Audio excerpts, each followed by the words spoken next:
Hey folks, Dan Frio here, the rate update. Today we're going to discuss your credit and your credit scores. There's going to be a lot here to digest, so don't go away. We're going to get in detail.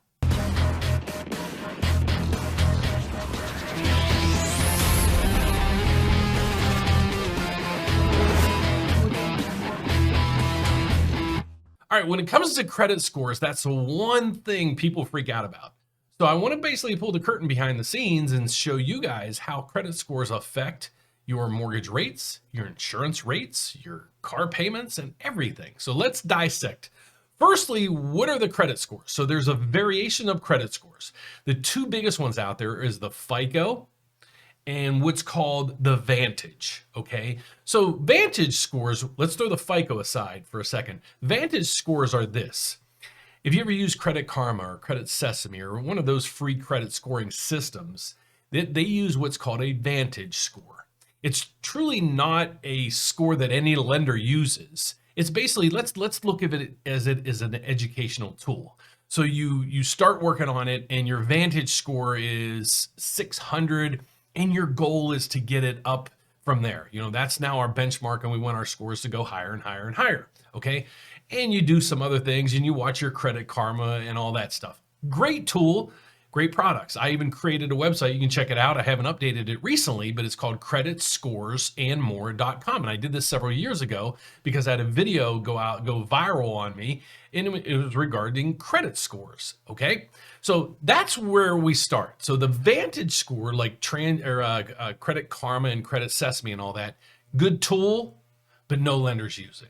Okay, so now let's get into the guts of this thing. Let's go over the credit scores and actually credit score systems that you should watch and monitor. The scores everybody uses is what's called your FICO score. Okay, so let's break down this in detail. So there's three entities out there, TransUnion, Equifax, and Experian. Okay, so there's three entities that give you a credit score. Underneath each one of those is a subsection of four more categories, okay? So bear with me. Let's say for TransUnion, you have a credit card score, you have an auto score, you have a mortgage score, and you have an insurance score, okay? Then there's also different models under TransUnion. There might be TransUnion Model 4, okay? Bear with me. I know this is getting confusing, but I'll wrap it up. So TransUnion has several models. So let's say TransUnion Model 4 has those four subsections. And then TransUnion Model 8 has those four subsections. And again, the four subsections are scores for your autos, your insurance, your your auto, your insurance, your credit cards, and your home.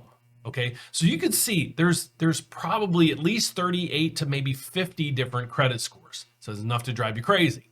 So when you're getting a mortgage, all the mortgage companies use the same basically FICO score. So in the TransUnion, they're going to use a specific model, let's say Model 4, and they're going to use your mortgage score. So it's TransUnion Model 4 mortgage score. Okay, those aren't specifics, but is as close as I get. I'm just trying to educate you on the scoring system.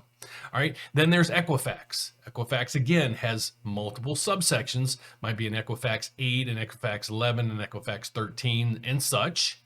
And then each one of those have the subcategories of credit cards, cars, insurance, and autos. Okay, so you can see how there's a ton of different scoring systems. So when you get a free credit score and you're like, hey, Dan, my credit score is 800, then I pull it and it might be a 650, that's the reasoning behind it all, because it's not apples to apples, okay? So that's the biggest part or the biggest section that a lot of people don't know.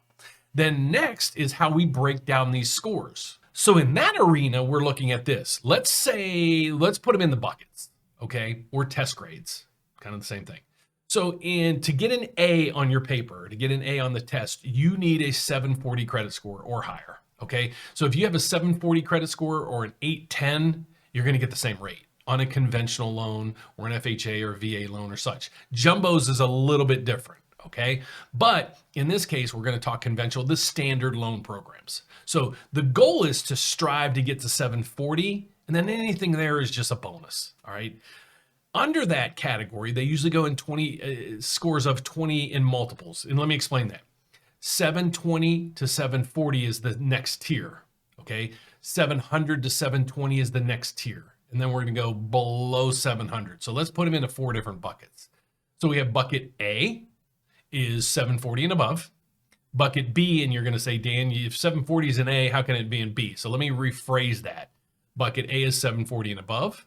Bucket B is 720 to 739.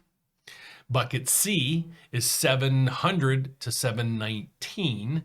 And then bucket D is anything below 700. I'm not saying you have bad credit if you're under 700, but I'm just trying to make this make sense to you.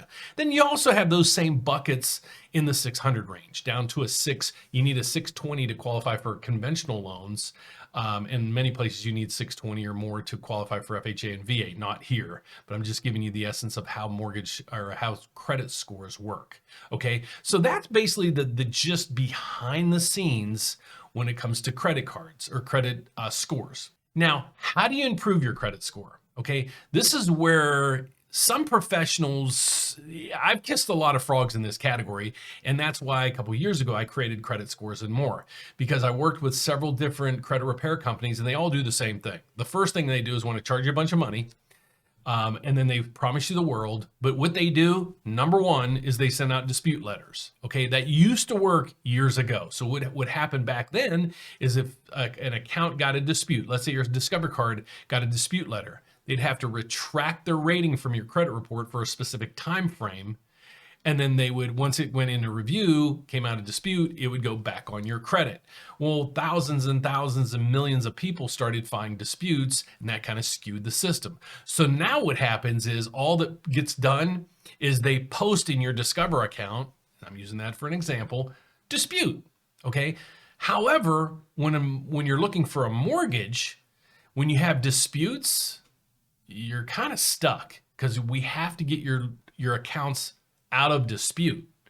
All right. So that's one area. Please be careful before you hire a credit repair company, because the first thing they're going to do is disputes.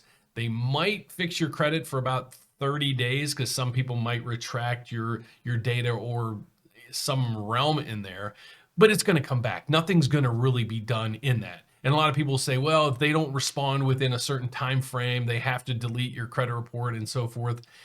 Yeah, but very rarely does all that work. And if you're a credit repair person, you'd be more than welcome to comment down below. Keep it cordial, because I've done this for 33 years and I've kissed a lot of frogs when it comes down that route. Okay, so that's number one. I would reach out to somebody like us. If you're looking for a mortgage, let us pull your credit. Let us run simulators and different things that we have behind the scenes built into our credit reporting system. And then we can give you more specific guidelines or guidance on how to increase your credit scores. Okay, that's one of the biggest tips I can give you. The next tip, huge tip, is regarding collections. Do not, I repeat, do not pay off collections. Let me tell you why. Okay, when a collection happens, let's say you have a medical collection, and it's from 5 years ago, all right? We pull your credit report and it's going to say, okay, you have XYZ hospital has a collection on you from, let's say, 2015, all right? And that's what it's going to say. It's going to say last reported, last updated in 2015. So basically, when the credit reporting system is reading that data, it's looking at that saying, well, that thing's 7 years old. Doesn't have that much relevancy anymore, so we're not going to ding your credit score as much, okay? However, here's what a lot of people don't realize. That's the last time there was any activity on your account. But let's say you jump in and pay off the account. You could have owed $10,000. The system just reads that it's a collection. It could be $1, it could be 10,000. The number or the amount owed is irrelevant. It's the word collection, and it's the last reporting date, okay? So remember that piece. So now you go in and you're like, hey, I'm going to do a good deed. I'm going to pay off that medical collection. I got the money. They did what they needed to do and so forth, and now I'm going to pay off the collection. What happens? Okay, again, what I said is the balance is irrelevant. The balance is now going to say 0, but the last active date is going to say, in this case, February of 2022. Okay. So now it appears that you have a brand new collection, even though it's a zero balance. It sounds nuts. That's how it works. So what happens in that case? Your credit scores are going to basically plummet because now you have what's seen in the credit bureau levels as a brand new collection, even though it's paid off. So this is just one other reason why you reach out to the Frio team to help you guys when you're looking to buy a house. So I just wanted to give you some ideas and updates and get little tidbits on advice on how to maybe increase your credit scores. Thanks for watching, guys. God bless. Take care. See you tomorrow.